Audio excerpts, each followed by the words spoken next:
Ce qui est très important, c'est la phase où on vérifie bien, on valide bien avec le patient que c'est bien le texte de ce qu'il a dit lui, et c'est ce qu'on appelle, nous, une biopsie, ça veut dire un recueil propre, qui est bien fait, qui va permettre d'avoir un échantillon sur lequel on n'a pas besoin d'avoir l'ensemble de l'information, mais suffisamment pour pouvoir avoir des éléments d'éclairage qu'on va proposer au patient. Voilà. Donc, on va lui proposer cette analyse. Merci, docteur Poncelet. Donc voilà, là, on voit dans ce texte-là, on voit que les événements traumatiques sont particulièrement importants, qu'il y a également des éléments de dépendance. Vous voyez, ça, c'est intéressant. Ça tombe bien. On voit que les marqueurs de dépendance sont assez élevés. On voit qu'il y a un marqueur profil d'addiction à l'alcool aussi, qui apparaît important dans ce texte-là, dans cette biopsie. Et là, on a, voilà, c'est plus intéressant, on voit des similarités de fonctionnement psychologique. Stop, stop, redescendez un tout petit peu. Redescendez un petit peu, qu'on puisse voir. Ah, stop, c'est bon. Là, du coup, ce patient, visiblement, le trait dominant dans son fonctionnement psychologique, c'est le plus bas, c'est le trait antisocial. Voilà. Alors, on voit qu'il a deux traits dominants, qui est le trait antisocial et le trait abandonnique. Donc, du coup, là, on fait une démarche pédagogique avec lui. On lui dit, tiens, le logiciel, il dit que vous avez un fonctionnement antisocial qui est dominant dans votre comportement. Et on lui demande, c'est clair pour vous? En général, il dit non, donc on l'explique. Donc on a en dessous les définitions, on va lui dire antisocial, c'est celui qui est dans l'hostilité, le refus c'est marqué en dessous en bas, hein, je pense qu'on va pouvoir le retrouver. Donc on va lui expliquer, du coup on est sur une approche qui va être... voilà. L'antisocial, c'est plutôt quelqu'un qui est impulsif, agressif, qui va avoir des propos dans ses comportements, qui rejette les règles imposées, qui rejette les manifestations d'autorité, qui a tendance au mensonge, à la manipulation, à l'absence de remords. Alors, revenez, merci Elie, remontez un petit peu dessus, qu'on voit le diagramme.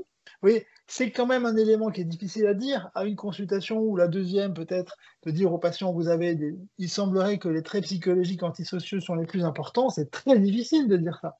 Sauf que là, c'est pas nous qui le disons, c'est la machine qui lui dit ça. Donc on dit, tiens, le logiciel, il dit ça de vous. Voilà. Et les gens le prennent bien parce qu'on ne va pas se mettre en colère contre la machine. La machine, il se doute bien qu'elle a un raisonnement, qu'elle a un algorithme qui lui a permis de voir dans les quantités importantes de verbatim, de biopsie, de jeunes avec des problèmes d'alcool, on arrive à repérer ça. Voilà. Et donc, du coup, on lui donne cette information-là pour que ça lui donne un éclairage et on prend le temps d'en réfléchir avec lui.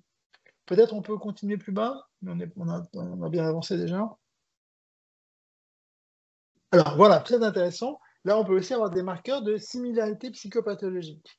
Et on lui dit, voilà, il dit que dans votre discours, il y a une base de négativation qui est extrêmement importante, parfois très élevée, qui a également des ruminations qui sont très importantes et qui a une amplification. Donc, il dit, le logiciel, là, il dit que vous avez tendance, dans votre pensée intérieure, dans votre langage, de répéter souvent les mêmes choses, de les répéter souvent sur un mode négatif et d'avoir tendance à amplifier les problèmes. Voilà. Donc, on prend une position très basse, on lui dit, vous en pensez quoi? Et le plus souvent, le patient va réfléchir, il va dire, mais oui, je suis tout le temps comme ça, on me le dit, j'amplifie les problèmes parce que je pense que je ne vais pas y arriver. Bon, ça évoque un peu des traits peut-être anxieux. On peut aller un peu plus bas? Voilà. Là, on peut lui montrer quelles sont les régions cérébrales qui sont impactées par ces processus. On lui dit, voilà, quand tu as la négativation, voilà ces régions cérébrales qui sont activées. Les ruminations, c'est ces régions moyennes, là, sur le côté, et l'amplification. Et on lui montre que dans ces différentes manifestations de fonctionnement psychologique, les régions préfrontales, qui sont devant, à l'avant du cerveau, qui sont les régions qui sont dédiées au raisonnement, à la rationalisation, eh bien, elles ne sont pas très activées, même hypoactivées. Tiens. C'est comme si, quand il est pris dans ses ruminations, il n'arrive plus à mobiliser son cortex préfrontal, il n'arrive plus à se donner la possibilité de raisonner. Et là, c'est un phénomène physique qui était surligné. Voilà. Merci. Ça, les gens sont très sensibles à ça. Je vois, j'ai des retours longtemps après. Les gens sont touchés par cette image, où ils comprennent un peu ce qui leur arrive. Là, c'est des définitions qui servent pour le clinicien, s'il veut être à l'aise pour qu'est-ce que ça veut dire la rumination. Alors, comme le disait Elie, une fois qu'on l'a lu plusieurs fois, le clinicien, du coup, ça fait de la formation aussi pour le clinicien qui apprend à se consolider dans ces éléments de connaissance.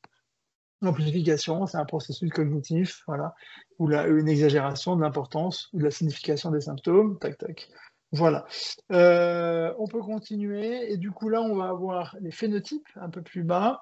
Oui, mais c'est intéressant quand même de remarquer là, donc, si le patient, du coup, on retrouve de la négativisation, de la rumination, et c'est des processus psychologiques qu'on retrouve souvent dans différents troubles.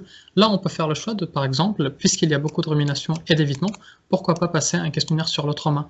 Donc, c'est vraiment, ça nous oriente en fait par les processus au diagnostic et pas l'opposé. c'est pas du diagnostic au processus, c'est dans les processus. Donc, qu'est-ce que je vais travailler avec le patient dans son quotidien, comment il fonctionne dans son langage intérieur, qui va me donner des signaux sur un potentiel diagnostic ou pas.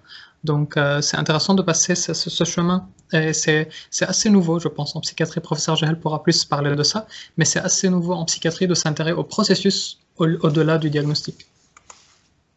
Et c'est beaucoup plus intéressant et les patients l'apprécient beaucoup plus. Et là, on va lui parler des phénotypes. Donc, plutôt que de lui balancer un diagnostic, on lui dit, voilà, dans votre discours, le logiciel, il trouve que vous avez un phénotype R74, N24, A3. Ça veut dire beaucoup de rumination, de la négativation et de l'amplification. Et ce type de phénotype, qui apparaît donc comme compatible avec votre discours, il est compatible avec les troubles dépressifs. Voilà. Et donc, du coup, plutôt que de lui dire vous êtes déprimé, on lui dit voilà, vous avez un phénotype et ça montre bien qui est compatible avec un trouble dépressif du fait de l'importance de ces ruminations, négativation, amplification. Et du coup, on lui montre bien, et il le devine, mais on va lui insister, ça veut dire que si on arrive à réduire les ruminations ou la négativation ou l'amplification, et bien du coup, il n'y aura plus ces éléments qui caractérisent la dépression. Voilà, donc c'est une façon de lui donner de la compréhension sur ces mécanismes psychologiques pour l'aider à pouvoir les ajuster et les modifier. Et on a la capacité, sur la diagramme suivant, puisque on travaille sur des outils linguistiques et psycholinguistiques, et la linguistique est une science prédictive, hein, et un des co-auteurs de ces outils, qui est le professeur Guibert, a développé la dimension prédictive de la linguistique. Et donc là, on voit que dans ce discours, eh bien, dans les 5 semaines qui viennent, on voit comment ça va évoluer. Et on voit que ça va avoir tendance plutôt, la rumination va plutôt avoir tendance à diminuer. Donc on peut se féliciter de ça. Par contre, la négativation va rester élevée. Et donc, du coup, on pourrait réfléchir à qu'est-ce qu'on va faire par rapport à ça, comme axe de l'intervention thérapeutique. Il y a un peu plus bas ou c'est terminé là, sur le...